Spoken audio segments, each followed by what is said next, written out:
What's up, beautiful people? So this morning I woke up to a video by PBD, and this one is very threatening. In this video he mentioned two things that really caught my attention. He said we don't recycle, we only postpone disposal. And also he said every week every human eats a credit card size of plastic. It's going to interest you. You want to watch this one. Let's get to it. Also, the link to the channel will be in the description. Rabbit hole of plastic recycling today, and it's absolutely crazy. Did you know paper, you and I, we recycle 66% of all the paper we use every year. But do you know what percentage of plastic we recycle every year? 5 to 6%. Did you know, roughly, worldwide, we generate 400 million tons of plastic every year, of which 42 million of it is in US, and we, you and I, back in 1980, we used to waste plastic 60 pounds per year. You know what we're doing today? Over 220 billion per year. And we've known about this problem, that nobody is recycling, because of a study that was done by Vinyl Institute. They came up with a conclusion in 1986 that recycling merely postpones disposal without offering a permanent solution. Bunch of other numbers I want to share with you, which is kind of wild. We're going to talk about that today. So this is very concerning. All the recycling containers we have out here, what do they use it for? They just throw them or dump them somewhere and never use it? Like, what do they do with it? Why do we recycle from home if they don't actually recycle the plastic? Okay, so if you get value out of this video, give it a thumbs up and subscribe to the channel. Let's get right into it. Did you know plastic became available, the first product, in 1907, but mass production didn't start till 1952. Matter of fact, if you look at this chart here, this is how much plastic production was taking place annually worldwide. Look at 1950, nothing. Look at 1976, bingo, 89, double again, 2002, double again, and then look at from 2002 till today to where we are today is absolutely wild. Well, when I saw this chart in 2002, where everybody's trying to use papers, we're trying to use paper straw, wooden spoons, and all these different things, it turns out we even produce more plastic. So why are we producing more plastic if we're encouraging the use of other alternatives? Isn't it concerning or deceitful? I think that's more deceitful than concerning.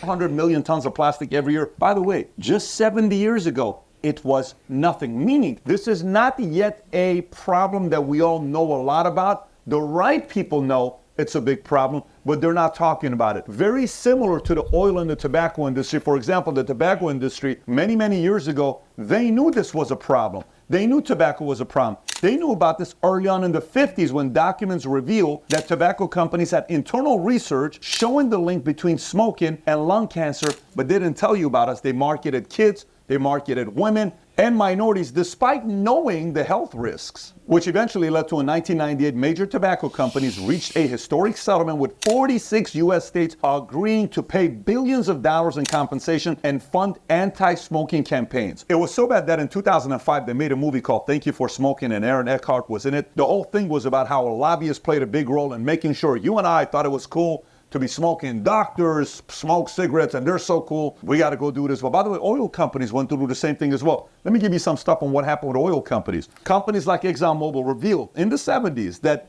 there's a link between what fossil fuel emissions do with the climate, but they didn't want you and I know about it, right? And by the way, many of these guys paid big money in fines. BP paid $29 billion in fines. I think Exxon paid $1.5 billion in fines, 388 different settlements. There's a list of things I can talk to you about. And I feel like these people, they play the same game Michael Jordan did with the Jordan 1s, I think it was, where he would wear the shoe to the NBA game because, I mean, even though they asked him to pay the fine, but he knew that he would make more money paying the fine, so he wore it anyway. I feel like these guys are playing the same game where they don't mind paying the fine because they're going to make a lot more money with these campaigns and pushing these products the way they do, even though it's the wrong way, but they still make more money paying the fines. So they'd rather pay the fine, cause the harm, and keep it pushing. According to the International Energy Agency, the burning of fossil fuel accounted for around 73% of global greenhouse gas emissions in 2020. But guess who they also hired? A lot of lobbyists. Why? Because there's a lot of money in oil, which is fine. They're being capitalists, but not when it comes down to our risk, our health, right? And by the way, this is oil and tobacco, right? Let's go back to the plastic recycling. Watch this. Remember when I said to you 400 million tons of plastic waste is every year? Do you know what percent of it ends up in landfills in our natural environment? 80%. 60% of it. 60%. That's 240 billion. But let me continue. In comparison, U.S., remember how we said 42 million metric tons of plastic every year, highest in the world? In comparison, the U.S. produces almost twice as much as China and more than all of the countries in EU combined. And remember, China has more manufacturing than the US right now, but US still produces twice as much. This next one's pretty crazy. More than 8 million tons of plastic enters the ocean every year. It is estimated that roughly 40% of ocean surface is covered in plastic debris. And if our plastic consumption behavior continues, scientists warn that there will be more plastic than fish in the ocean as soon as 2030. This may be a little bit of fear porn by the scientists, but do you believe the fact that there's a lot of plastic and trash in the ocean? How often do you go to the beach, you're like, what the hell is this all about? Where are you going? I think it might not be a fear porn. Like, it might be that much, enough plastic that it may be more than fishes. Because if I heard they're killing the fishes, right? So if they're killing the fishes, means they're taking over.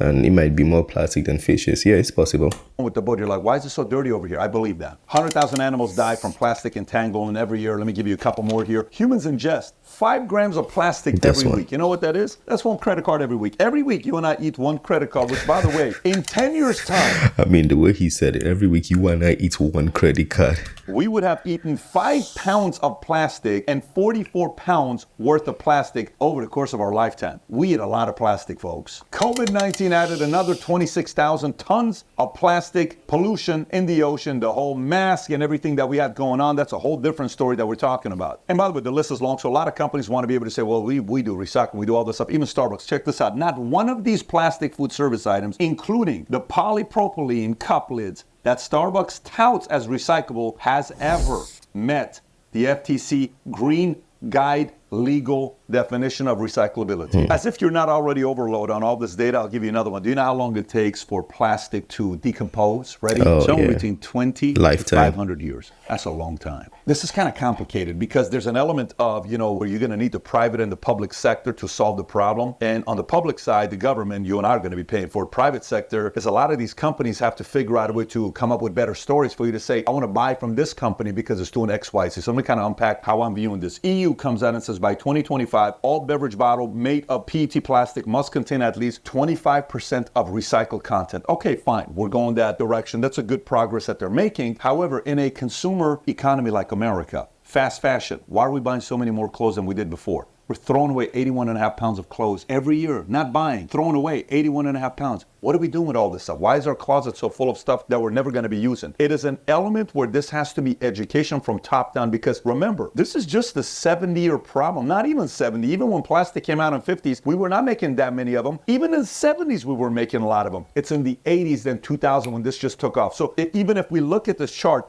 2002 till today is when it skyrocketed. Which is what? Only 22 years. What does it tell you? It doesn't take 22 years to be a crisis, but go 40 years, 60 years, 80 years. You and I may not even see the price of this, okay? I don't know how old you are. I'm 45. But our kids will and our grandkids will. So should we kind of like delay the problem and let it go? I don't think so. I think we need to kind of partner a private and public sector to work together, maybe create certain incentives for companies who choose to do it in the proper way, and let's recognize them. And others, you don't recognize them. And also incentivize some entrepreneurs to choose ways that they can help clear these landfills and work with the public sector to say, hey, here's my offer. This is what I can do and help you clean it up. Hey, government, what are you willing to do for it? And maybe those two team up together to make something happen here, because I don't think this is a small problem. 400 million tons a year. We're not talking about a decade, what we've done the last 20 years.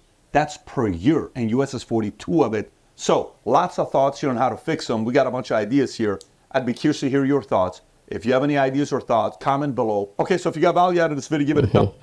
Yeah, that was a very good one. I'll put the link to his channel, like I said, in the description, so you can go check it out. But with how he said the lifetime of the plastic is between 20 to 500 years, it's going to be very difficult to totally confiscate plastic. I've even seen some people try to make plastic into roads and tires and bags and all those things. But there's another research that shows that that also isn't good, because what happens is there's friction on the roads, right? When the tire rubs against the other plastic on the floor, then the debris of the plastic goes in the air and we breathe it in. So that also doesn't work for us.